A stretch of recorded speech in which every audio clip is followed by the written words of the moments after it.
I recently met several young women in the Las Vegas area who had been called to serve as ward temple and family history consultants. They were glowing with enthusiasm about being able to teach and help members of their ward find their ancestors. They had valuable skills on the computer, had learned how to use Family Search, and were excited to share that knowledge with others. It was clear that they had testimonies and an understanding of the importance of seeking out the names of our deceased ancestors so that essential saving ordinances can be performed for them in the temple.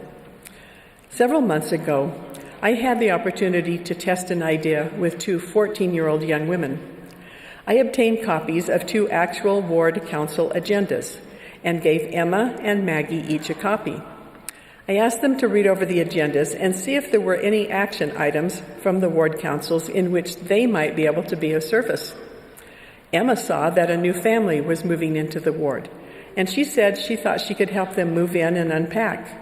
She thought she could befriend the children in the family and show them around their new school. She saw there was a ward dinner coming up and felt there were many different ways she could offer her services there. Maggie saw that there were several elderly people in the ward who needed visits and fellowshipping. She said she would love to visit with and be of help to these wonderful older members. She also felt she could help teach members of the ward how to set up and use social media accounts. There really wasn't one thing on those agendas with which those two young women could not help. Do those who sit on ward councils or hold any calling in the ward see the young women as valuable resources to help fill the many needs within our wards? There's usually a long list of situations that require someone to serve, and we often only think of the adults in the ward to meet those needs.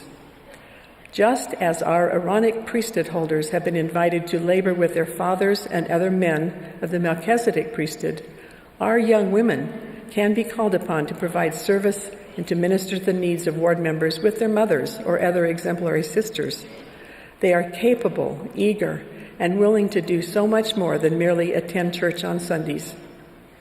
As we consider the roles that our young women will be expected to assume in the near future, we might ask ourselves what kind of experiences we could provide for them now that will help with their preparation to be missionaries, gospel scholars, leaders in the church auxiliaries, temple workers, wives, mothers, mentors, examples, and friends. They can actually begin now to fill many of those roles.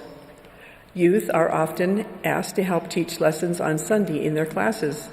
Opportunities are now available for our young women to perform service in the temple previously completed by ordinance workers or volunteers when they attend with their youth groups to perform baptisms for the dead.